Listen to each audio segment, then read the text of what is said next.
नमस्ते दोस्तों, आज के वीडियो में हम लेके आए हैं सहप्रभाविता, जिसे अंग्रेजी में कहते हैं कोडोमिनेंस। आप यहाँ देख रहे हो सहप्रभाविता, कोडोमिनेंस।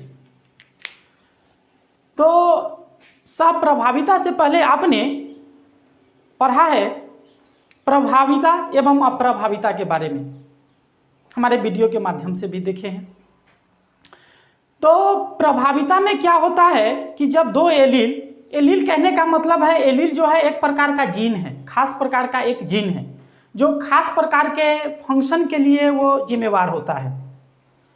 तो प्रभाविता में क्या होता है कि जब दो विपरीत एलील को जब आपस में क्रॉस कराया जाता है तो F1 पर जो संतान, जो F1 में यानी प्रथम पीढ़ी में जो संतान आते हैं, तो उस पर एक खास प्रकार के जो एलील है वो अपना प्रभाव दिखाता है।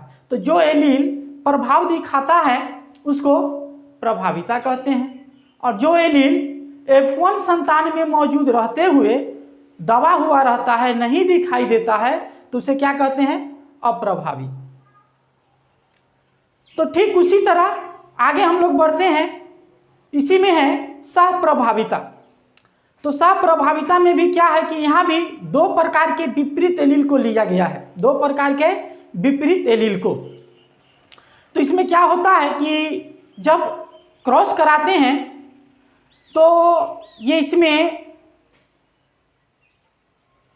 दोनों विपरीत एलील एक साथ जब क्रॉस कराते हैं तो F1 संकरण में ये दोनों एलील क्या करता है कि एक साथ तो आते हैं, लेकिन प्रभावी और अप्रभावी जैसा न होके अपना अपना प्रभाव एक साथ दिखाई देता है F1 संकरण में, उसे ही क्या कहते हैं?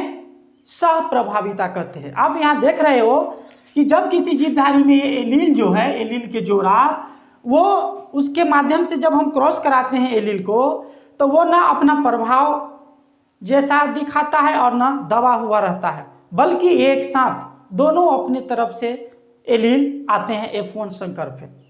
तो उस तरह की स्थिति को सहप्रभाविता कहते हैं, सहप्रभाविता कहते हैं। और ऐसी स्थिति जो है सहप्रभाविता, जब F1 संकरण पर दोनों एलील एक साथ आते हैं तो ऐसी स्थिति को सहप्रभाविता कहते हैं तथा इस प्रकार के एलील को सहप्रभावी एलील्स कहते हैं। तो यहाँ हम लोग एक पशु के त्वचा के रंग के अनुसार ये क्रॉस को समझेंगे। यहाँ पे आप देख रहे हो कि ये जो कैपिटल आर है और स्मॉल आर है, कैपिटल आर और स्मॉल आर। तो कैपिटल आर को रेड कलर से सूचित किया जा रहा है, रेड कलर जो है उसको डिनोट जो करता है कैपिटल आर, जबकि ये एक व्हाइट यहाँ पे कलर है उसको स्मॉल आर सूचित कर रहा है। अब व्हाइट वाले को फीमेल रखा गया है, जबकि रेड वाले को मेल रखा गया है, मेल।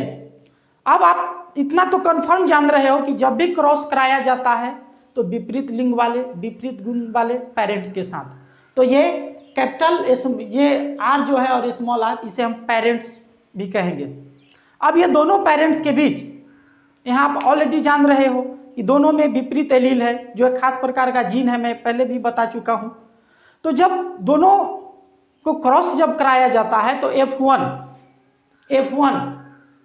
F1 पीढ़ी में यानी प्रथम जनरेशन, F1 को प्रथम पीढ़ी कहते हैं।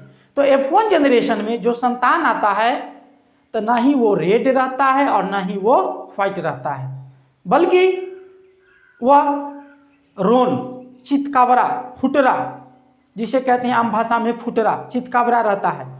ऐसा इसलिए क्योंकि ये रेड जो है अपनी तरफ से ये इसका भी एलील चला, जीन चला, और व्हाइट का भी ये जीन आया, एलील आया, और दोनों एलील जो है एक दूसरे से किसी से दबा नहीं, बल्कि दोनों ने F1 संकरण पर अपना प्रभाव अपना अपना दिखाया, जिस कारण F1 पीढ़ी में जो संतान आया उसके त्वचा पर कहीं कहीं क्या होता है कि लाल का भी धब्बा, कहीं पे व्हाइट का भी आ गया मवेशी में, क्योंकि आप ऑलरेडी जान लो कि हम लोग अभी मवेशी के त्वचा के अनुसार चल रहे हैं। तो उसके पूरे बदन पे, पूरे शरीर पे लाल और सफेद दोनों कलर का गोल गोल धब्बा आ गया, जिसे फुटरा, चितकबरा और अंग्रेजी में कहा जाए तो रोन कहते हैं। तो ये सप्रभाविता के ही कारण ये ऐसा होता है।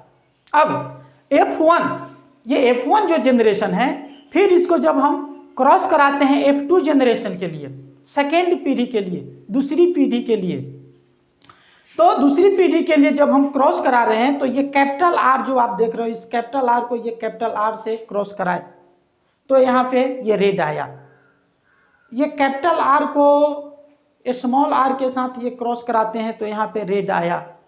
फिर आप यहाँ पे देख रहे हो ये कैपिटल R को, सॉरी स्मॉल r को यहाँ पे कैपिटल R के साथ क्रॉस कराते हैं तो यहाँ भी रोन आ रहा है। अब स्मॉल r को स्मॉल r से क्रॉस कराए हैं तो यहाँ पे व्हाइट आया। यानी F2 जनरेशन में आप देख रहे हो कि एक जो है वो शुद्ध रूप से रेड है और एक जो है वो शुद्ध रूप से व्हाइट है, और ये दो जो बच रहे हैं आपको ये बीच का वो रोन है। तो यहाँ भी ये अपना सप्रभाविता, यहाँ पे 4 संभावित जो संतान है उसमें ये दिखा रहा है, और एक शुद्ध रूप से रेड और एक शुद्ध रूप से व्हाइट आ रहा है। लेकिन यहाँ F1 जनरेशन में जैसे हम ये नज़र डालते हैं तो यहाँ पे वो रेड नहीं है और न ही व्हाइट है, बल्कि दोनों का एलील समान रूप से है। तो इस तरह से पशु के त्वचा के रंग के अनुसार हम क्रॉस करा के सप्रभाविता को हम समझ सकते हैं। इसका दूसरा और सारे एग्जाम्पल है। मनुष्य के रुधिर भी जो है एक प्रकार का ये एलील है, ये एलील है, बहु एलील है, इसमें बहुत सारे एलील्स पाए जाते हैं। तो हम रुधिर के द्वारा भी ये सप्रभाविता को हम समझ सकते हैं, या प्लांट्स के कुछ हाइट जो होते हैं उसको भी हम समझ सकते हैं। जैसे मान लिया जाए कि ये लंबा प्लांट्स है और ये क्या है, नाटा प्लांट्स है।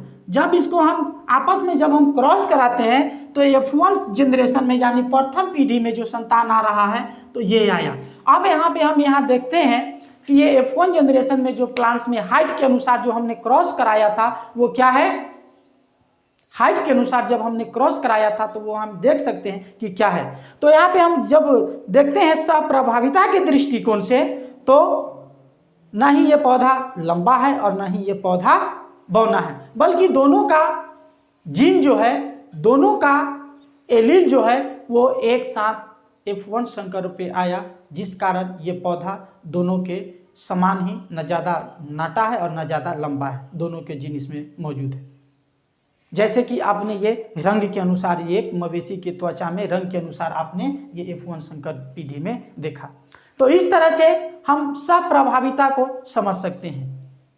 तो आज के लिए इतना ही, धन्यवाद।